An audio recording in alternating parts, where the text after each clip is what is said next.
Hello everyone, this is Flop, and I'm excited. I'm one happy cookie because, well, this is StarCraft, and that's all I need to get excited. And this is a 56 minutes. Wow, this is a long battle, but it's not really minutes. It's like a StarCraft minute, which is smaller than a normal minute. And I don't know, whatever. So, okay, here's something interesting right now. Right at the beginning, Terran, who is this, by the way? Let's find out some names. Oh my gosh, Karjala is Red Terran. Midnight. Thank you for choosing an easy-to-say name, Midnight. You get some props for that. But anyway, he's sending out his SCV right at the beginning, right? Like that doesn't normally happen. They would wait a few SCVs or a couple workers and then send it out. But he's going right off the bat. Now the problem with that is he has a slight macro disadvantage, but he will figure out where his opponent is and get a scouting advantage. So, another thing you want to be worried about is sometimes, like, I'll go to scout and I'll see where the worker's coming from, and then based on the direction that it's coming, you can tell where the base is. Then I'll quickly send my worker back to base. I don't need to scout him. Sometimes you can pull that off, sometimes you can't. Anyway, he knows where his opponent is. Now he's going back. This is supposed to be a good match. We will see how good this match is. As Overlords, as Zerg, I'm kind of hesitant to move my Overlords out against Terran, because once those Marines start rolling, you're like, ah, crap. You could lose them. So you gotta kind of, like, a good thing to do is you just kind of make them move. Okay, so let's say this is their base, right? Come up this way. Don't just kind of, like, waltz in the front here. That's really easy to kill your Overlord. You don't want to lose your Overlord, because that's your Overlord, right? You don't want to lose that. But if you come up this way, and you kind of just inch in, you can kind of retreat to the cliffs, like, because they can't go here. Anyway, that's something you can think about, is how you approach Terran base, because their base is going to hit air. So anyway, this is going to be a long battle. I'm going to guess it's going to be about 45 minutes. 45 freaking minutes. I don't know if I can even talk that long. I'm going to fall asleep trying to do this. But anyway, we can see the Zerg's going for a fast expand too. So definitely still viable in StarCraft 2, obviously. Terran's bunkering down his choke here.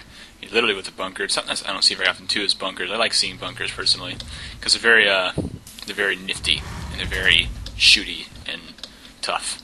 So anyway, yeah. So the stage is set. We'll see what happens. SCV chillaxing over here. Should see the queen. Yeah, I would say the queen's coming up. Both extractors are going down for Zerg. Zerg is kind of to do what you want. To have some really fun with Zerg. It's kind of gas heavy. I don't know, it's interesting how they did gas this time around. It's like, okay, gas is like this, like the controller for too many high-tech things at once. And it seems like it's just like more so in the first one. The first one was kind of like gas was like this extra thing. But I feel like gas is a little more dynamic in this one as far as economy goes. It makes the economy a little bit more complex. You can kind of choose, do you want to mine a gas just one or both? First I thought that was kind of cheap, or that's kind of weird. It's like, that's kind of like artificial. But it's kind of interesting because you can kind of choose your amount of gas you want more carefully. Anyway, there's a little gas rant by me. We do see a bunker, a barracks, I meant to say, going down by, what is this guy? Karjala. We're just going to call him Kar from now on. Kar's done a barracks down here. He can lift this bad boy off, plant it right here. I bet he's going to make a bunch of Marines and try to give Zerg a heyday. We'll see if that goes down. We see Zerg getting his Roach Warren. Roaches are such an easy unit to use. I'm kind of sad because I like to see Zerglings. And Zerg players are just like, well, you know, Roach is basically like, I don't know, it's not basically a Zergling, but there's a few advantages to Zerglings, but it's kind of tricky to use. A Roach is a much easier and safer unit, unless things like Immortals are rolling around, then you can be like, alright, don't want to deal with those with Roaches because they will slaughter Roaches. But he's got a queen on both physics hatcheries. He's going to make sure he gets the most out of that larva ability. And Terran is, look at this, another command center already. That's tricky. He's just like, screw this rock, I'm just going to put it down here anyway. He doesn't have to spend time, because early game it takes a long time to kill these rocks. That's precious time where your units could be somewhere else. I don't think that Zerg knows what his opponent is at this point. I'm really interested here. And a reactor. Okay, I'm kind of interested here, because there's like some interesting shenanigans going on with Terran. This is going to be exciting. He is going infantry, so he's going to get, he throws out an engineer. Maybe he gets some infantry upgrades, because that's kind of like your infantry mainstay. We'll see. Look at that, 3 bunkers. This guy is bunker happy. He says this is a no Zerg area because there's no Zerg allowed. And these bunkers are like the no Zerg signs. But if you can imagine those signs firing bullets. So it's kind of a convincing sign there. But this Zerg player does not know this barracks is here. These guys are kind of chilling out here. And they're kind of looking at the view right before this battle. What is this protest thing there? It's like a thing. This is going to be chaos because if he were to get a distraction and Zerg's units are like across the map doing some Zerg thing, it's going to be so hard to get them back over here. And the more this ball of Marines builds here, the more trouble the Zerg player is in. But it will not end the game.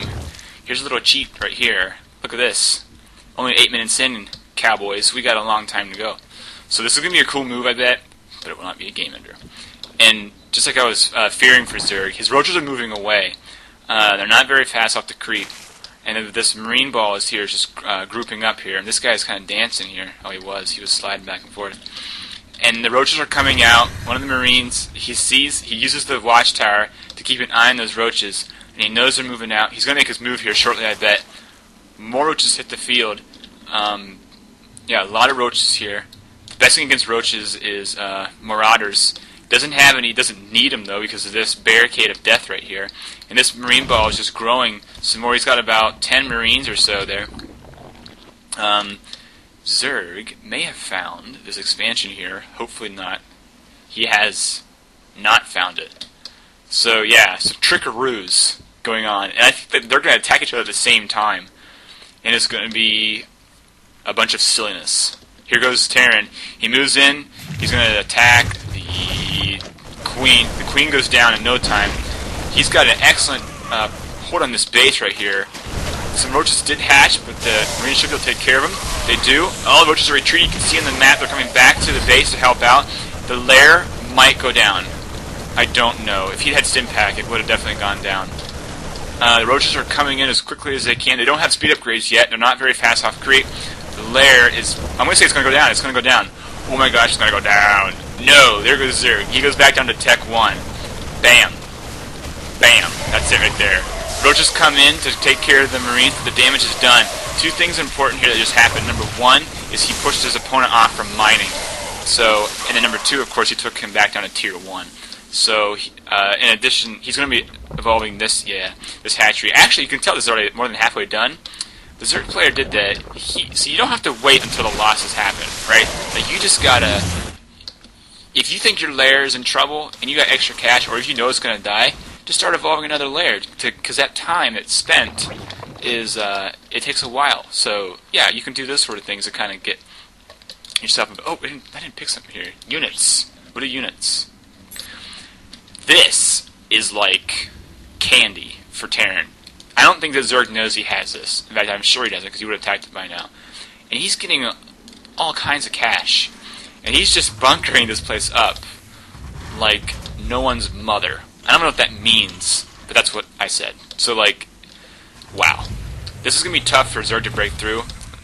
He probably won't even try to go through it. If he would, that's crazy talk. I don't know if he would try to do that. Anyway, so we'll see what happens. Roaches are moving out in the field. And you're going to destroy this rock, I bet. Yeah, destroy that rock, Roach. And they're going to spit the stuff and get rid of this rock.